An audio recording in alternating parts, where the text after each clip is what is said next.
Buenas noches para todos. La clase de hoy, inicialmente, vamos a dar unos parámetros necesarios para el manejo del curso. Y esas son las normas con las cuales vamos a trabajar este semestre. En primer lugar me presento. Mi nombre es Hernando Olveras Quintero. Soy licenciado en Educación de Univalle. Soy docente certificado por el SENA y trabajo en el PEC desde el 2010. Soy docente en las áreas administrativas contables, de sistemas y en el sistema de gestión de seguridad y salud en el trabajo desde el 2010. El correo de contacto a partir de la fecha es financieros2020@aol.com. Sin más preámbulos, pasemos a lo principal. ¿Cómo se califica la materia? En el P tenemos establecido que un semestre se divide en 3 cortes.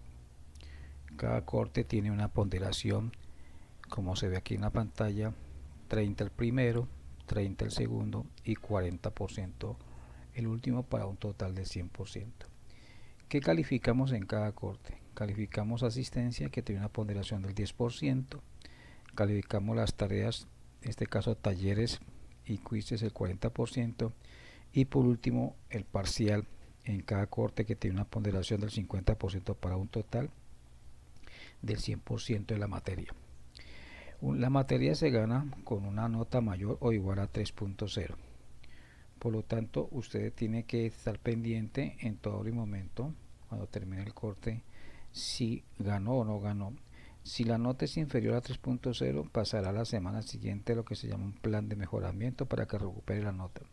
La idea es que todo el mundo pase el curso con notas superiores a 3.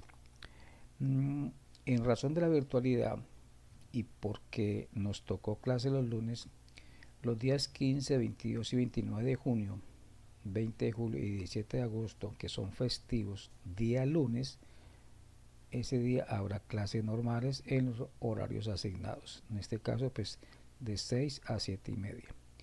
El estudiante que acumule 3 faltas en un mismo corte corre el riesgo de perder el curso, salvo excusa médica o de fuerza mayor. Todas las tareas y talleres con los parciales se realizarán y se entregarán en la plataforma Q10. Luego no se admite ningún otro medio, o como se dice, por medio de correo, nada de eso. Todos los archivos que son obligatorios se deben subir en formato PDF. Atención aquí, formato PDF. Con excepción de los cuestionarios, pues que los cuestionarios están diseñados para desarrollarlos de manera automática en el Q10. Bien, dentro de la terminología que vamos a utilizar en este curso, vamos a hablar de documentos y vamos a hablar de archivo. ¿Qué es un documento? Viene el latín documento. Un documento es una carta, un diploma, un escrito que ilustra acerca de un hecho, situación o circunstancia. Luego, un documento, en esencia, es aquello que prevalece en el tiempo y del cual podemos dar testimonio a través de su idoneidad. En este caso, jurídicamente estamos hablando que un documento tiene que ser auténtico. También se trata de un escrito que presenta datos susceptibles de ser utilizados para comprobar algo. Por ejemplo, tengo un documento que prueba la malversación de fondos realizada por el gobernador. Esta carta no constituye un documento que avale su inocencia. Como pueden ver, en el primer caso se puede comprobar algo, en el segundo caso no se puede comprobar algo, y en ambas circunstancias es un documento que sirve de plena prueba. Dentro de las clasificaciones diversas que existen hoy en día con respecto a los documentos, realmente los documentos tienen 2 orígenes.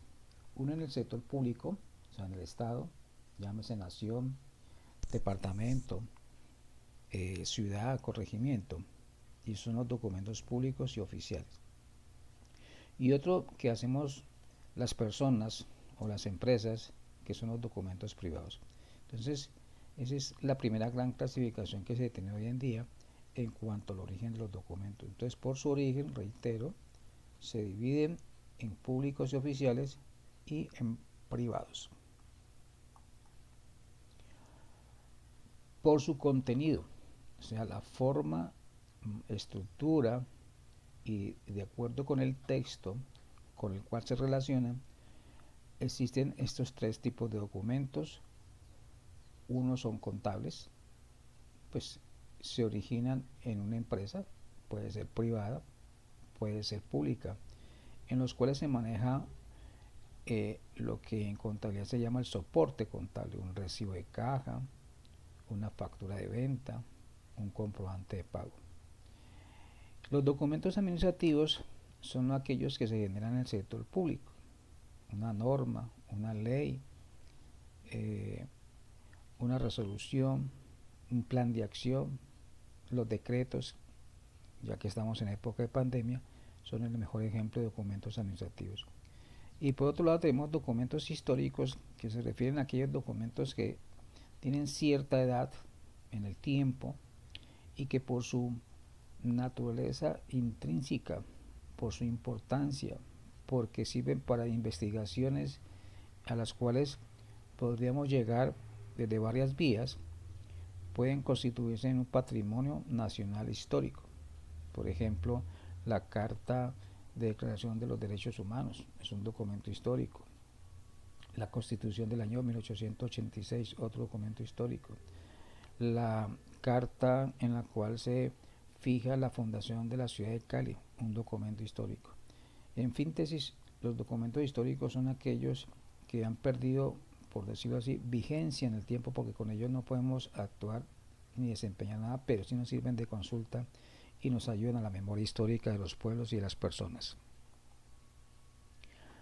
Otra de las particularidades que tienen los documentos hoy en día es que deben tener una calidad manifiesta en el cual interviene una empresa que se llama la ISO. En este caso se aplica la ISO 9001.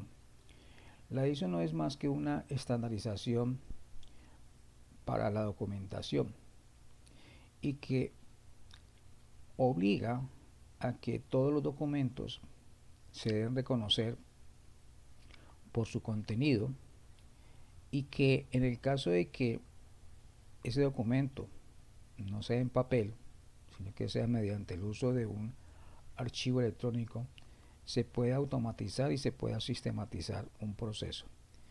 Dada la importancia de lo que contiene la ISO, es porque hoy en día todos los entes jurídicos, entes privados, entes estatales, obedecen esta normatización.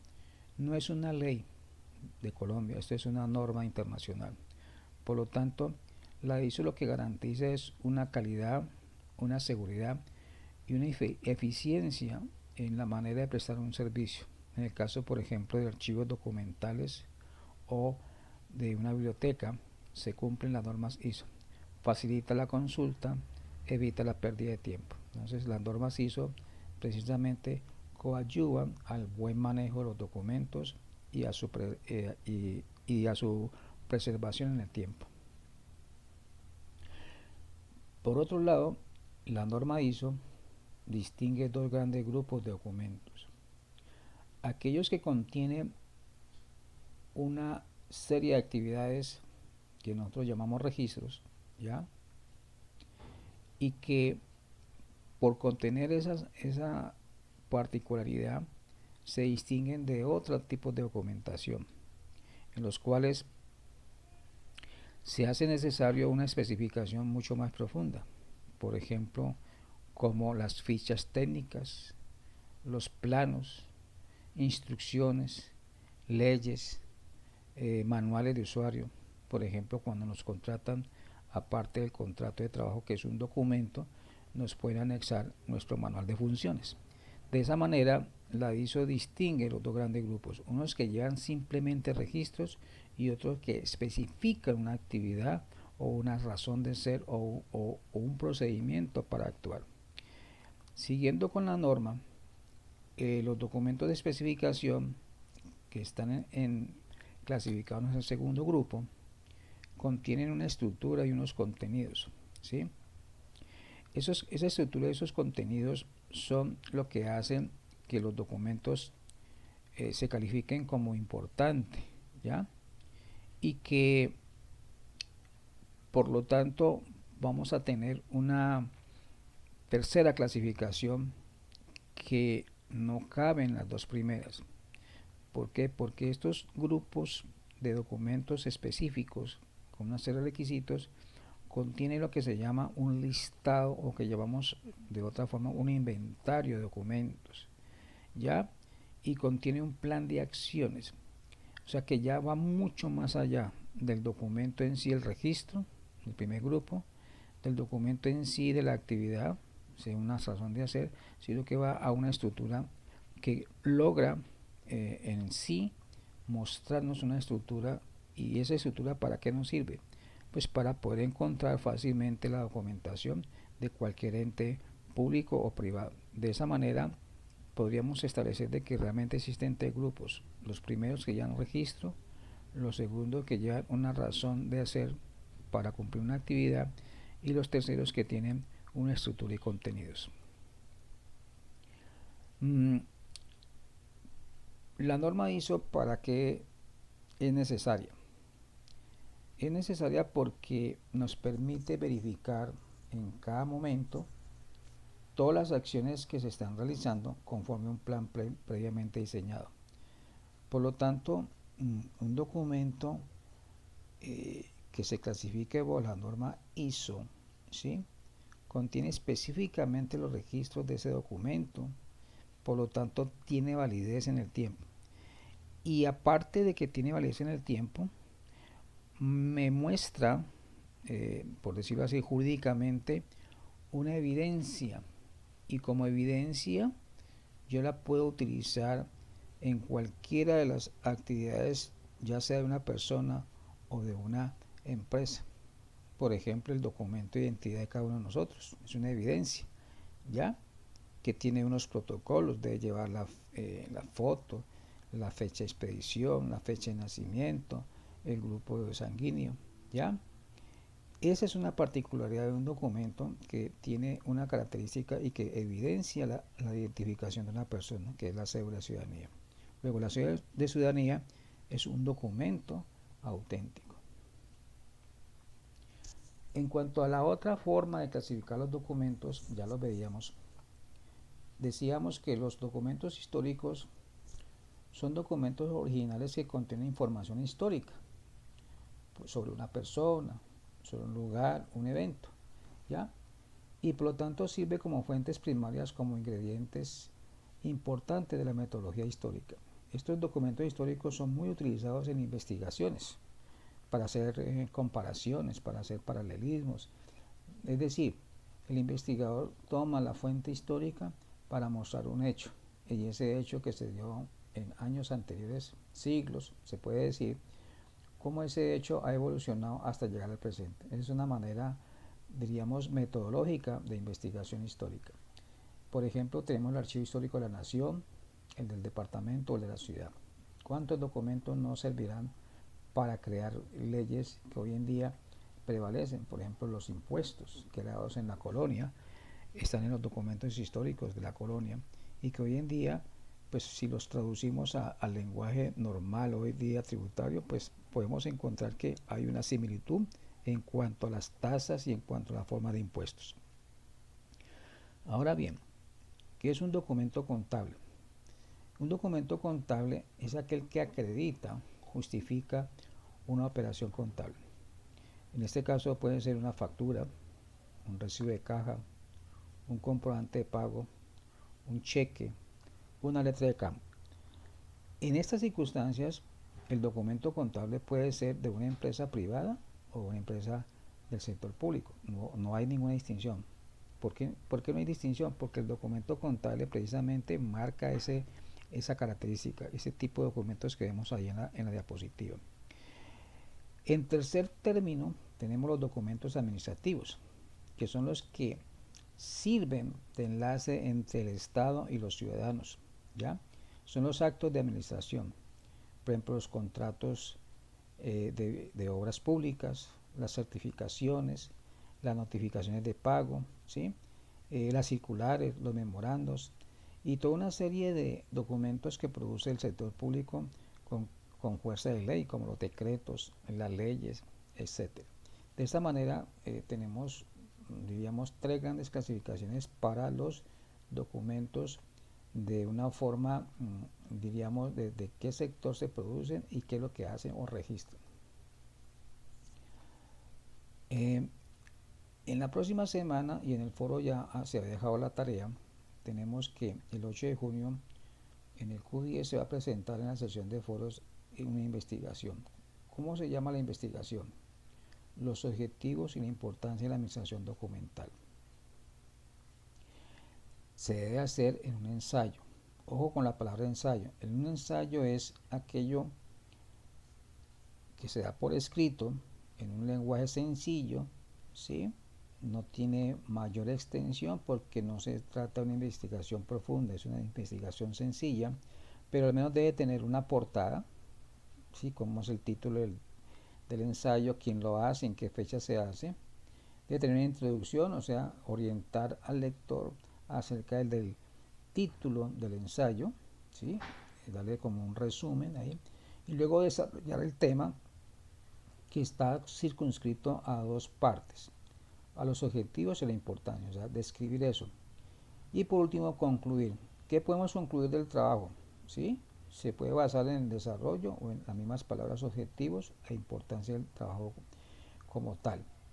Y si tiene anexos, en este caso puede considerar imágenes, y si utilizó páginas web, utilizó libros digitales, pues es necesario anexarlos como fuente bibliográfica. Recuerden que una de las aspectos importantes en este tipo de documentos es no aprovecharnos de los derechos de autor. Si usted es el autor y desarrolló completamente el trabajo, pues usted es el autor de él y responsable de él. Pero si usted simplemente citó, comparó, pues al menos demos la bibliografía. El trabajo se debe presentar a más tardar el 8 de junio a las 6 p.m. y reitero, es en archivo PDF, por el foro mismo usted lo puede encargar. No hay otra forma de hacerlo sino por ahí. En la segunda parte de la clase de hoy vamos a hablar de lo que es un archivo. Bien, es lógico pensar que para formar un archivo, hacer un archivo, necesitamos de documentos, ¿ya? Y como tal, los archivos son tan antiguos como la humanidad, porque desde que comenzó el hombre a generar escritura a través de medios como el papel, en este caso el papiro, que sería el primer elemento para condensar una información, esto ha creado lo que se llama la gestión documental, ¿sí? Y que la gestión documental es simplemente una estructura que debe tener una empresa para desarrollar o tener a la mano los siguientes aspectos. En primer lugar, asegurar la conservación de los documentos misionales, que es la parte del negocio. O sea, la historia de la empresa, cuándo se creó, fecha, fundadores, etc. Segunda característica, incrementar la gestión de la información para agilizar la toma de decisiones. Es importante que cuando tengamos un buen sistema de gestión documental, pues es fácil encontrar los archivos. ¿Por qué? Porque estos están debidamente catalogados y ordenados. La tercera característica es diferenciar la empresa de la competencia por su agilidad en el servicio.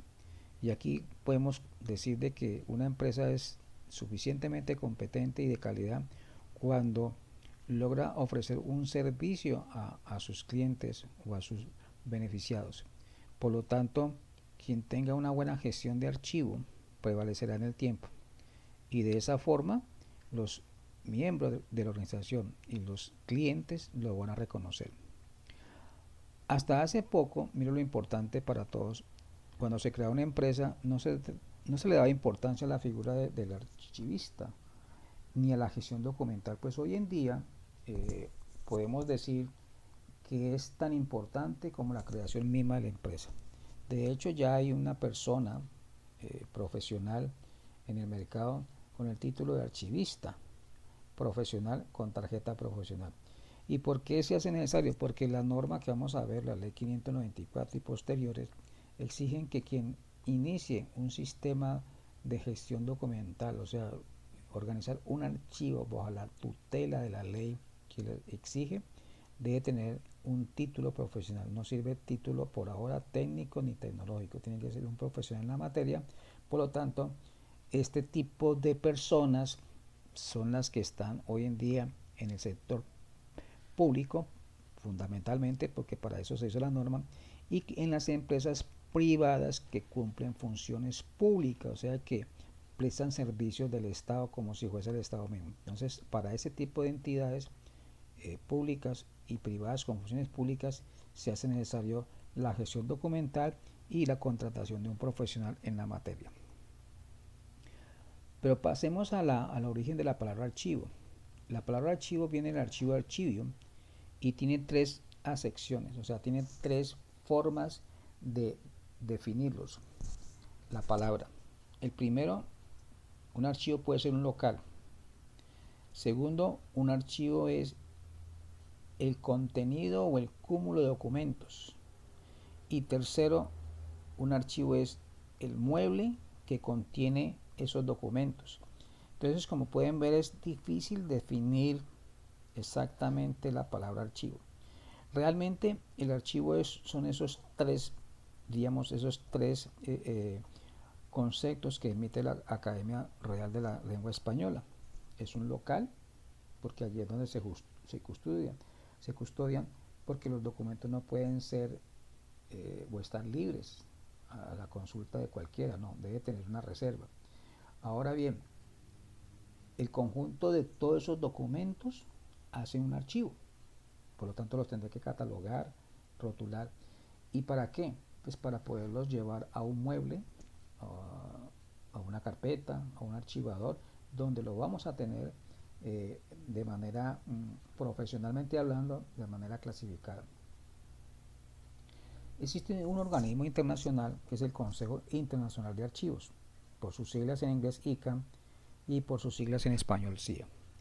Y claramente dice que la información registrada y producida o recibida en el inicio, gestión o finalización de una actividad que comprende contenido y contexto y estructura suficiente para proporcionar evidencia a dicha actividad debe ser la prioridad de un ente.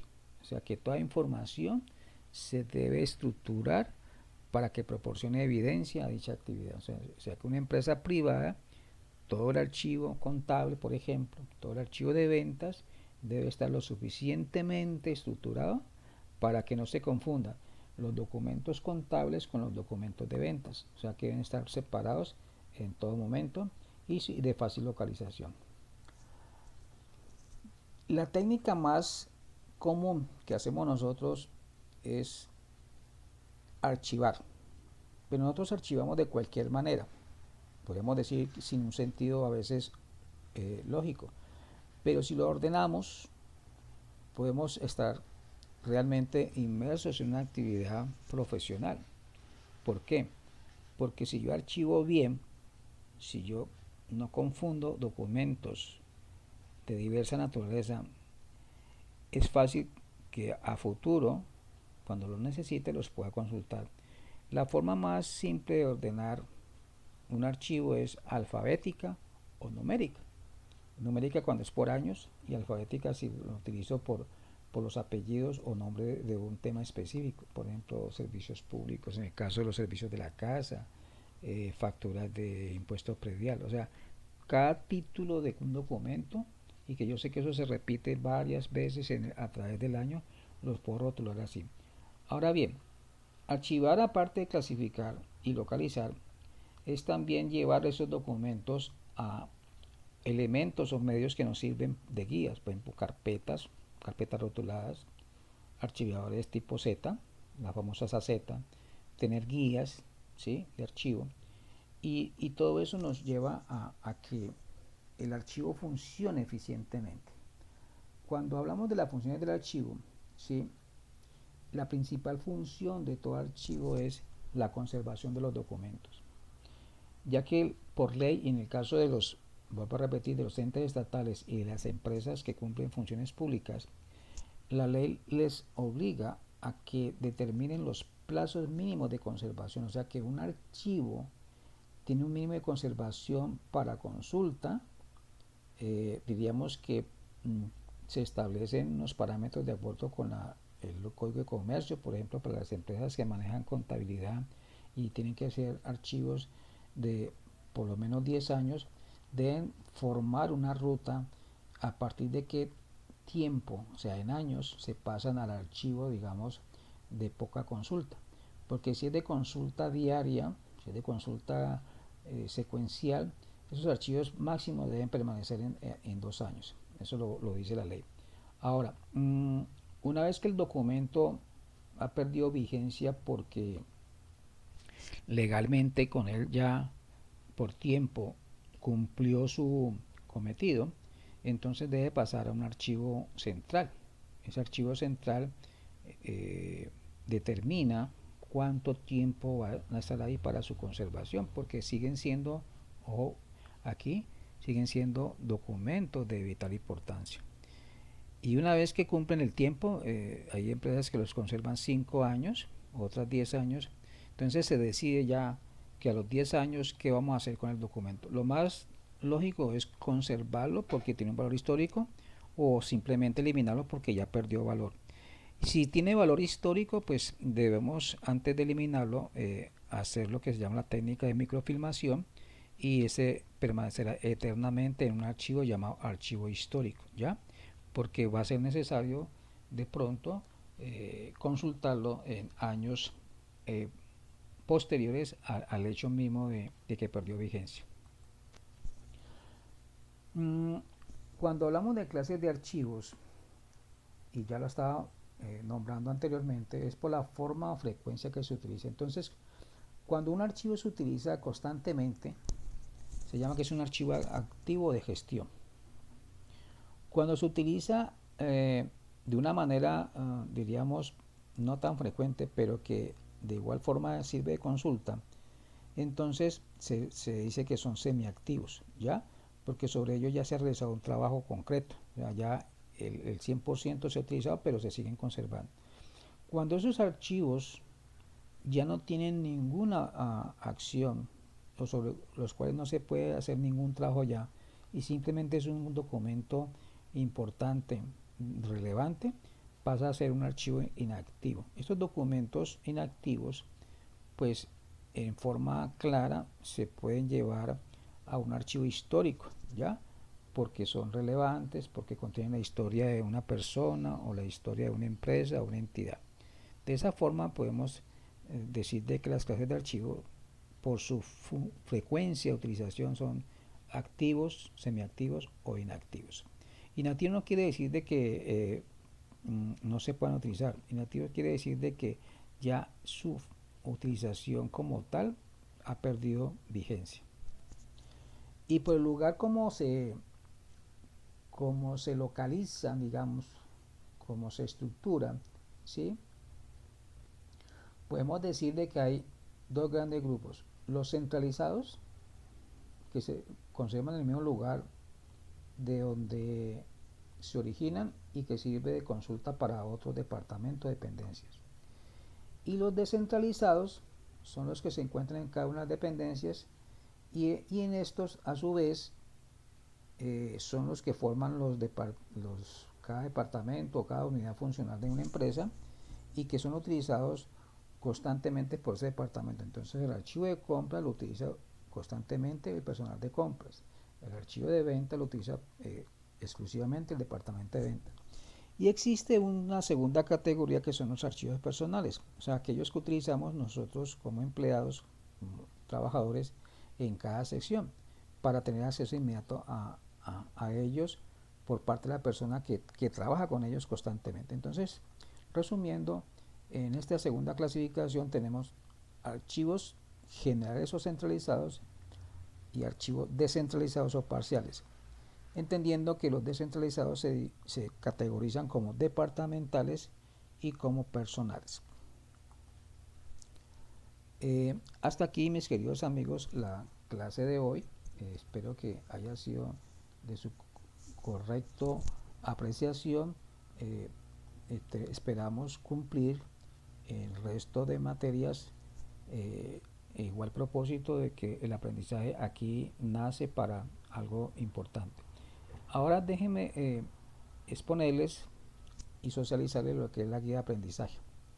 La guía de aprendizaje es un documento, ¿sí?, que cumple una norma. Ustedes observen que aquí tiene un código, una fecha. Este hace parte pues también del curso, mirar cómo un documento se puede utilizar para diversas funciones. Entonces tenemos aquí el nombre del curso que estamos viendo, organización documental, el nombre del docente, ¿sí?, el periodo académico, ¿sí?, cuántas horas teóricas y prácticas hay, cuántas semanas. Una presentación del documento, qué es lo que vamos a hacer, ¿sí? Pues como la clase se llama organización documental, entonces se da un breve resumen de lo que es organización documental. Y después, para cada corte, voy a más a describir el primer corte, se describe las actividades y estrategias de aprendizaje, o sea, cómo lo vamos a causar ustedes para el desarrollo de esta materia y de todas las materias que van a ver en este semestre. Primero tenemos los saberes. Tenemos el saber, o sea, el concepto que usted tenga acerca de una situación, el concepto que tenga de un tema específico o un tema general. El saber hacer, y aquí no entran ustedes. Saber hacer es que usted, con base en lo que sabe, pues va a tener que investigar, va a tener que desarrollar informes, va a tener que exponer, va a tener que identificar e investigar normas.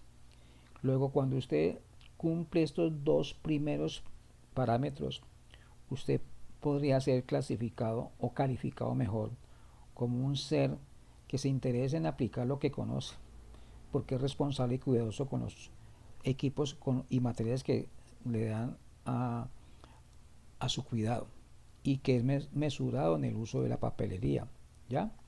Esos son los tres saberes en cada uno de los momentos que vamos a ver aquí. Una vez que nos describen qué es lo que vamos a ver del curso, entonces me dice la primera actividad, o sea, la primera clase, que es la clase de hoy. Entonces la clase de hoy dice documento, conceptos básicos, tipos de documentos según su contenido, ¿ya? Y como pueden observar, estos títulos ya lo vimos en las diapositivas, o sea que ese es el saber. ¿Cómo se desarrolla la clase? Pues ya hicimos la presentación, se toma la asistencia, se explican las pautas y toma calificaciones de la clase. El desarrollo de la clase es simplemente dar un sondeo acerca de lo que es el documento en sí. Y para cerrar la clase, en el día de hoy, entonces se coloca una actividad muy sencilla, que es investigar lo que es la administración documental, estableciendo los objetivos y la importancia, y como resultado de esta actividad elaborar un ensayo. Entonces recuerde que el ensayo es aquello que tiene una carátula perdón, o presentación, tiene una introducción, un desarrollo, unas conclusiones y unos anexos. Entonces, ya para la segunda clase, pues ustedes ya saben qué es lo que vamos a ver. Seguimos con el tema de lo que se vio en la clase anterior, se resuelven las dudas de la investigación y entonces socializamos todas las dudas con respecto a lo investigado y hacemos una clase magistral. Y al finalizar colocaremos otra investigación muy sencilla relacionada con la administración documental, y es lo que es las clases de documentos, aunque ya pues aquí hemos visto varios, pero ya usted por su propia cuenta va a traer otras clases o clasificaciones de documentos, las formas como se conservan físicamente los archivos, y si se requiere pues podemos colocar de manera de complemento el tipo de archivos modernos. ¿Cómo son los archivos hoy en día modernos? Bien, compañeros, esto es por hoy la explicación de la clase como primera actividad a realizar.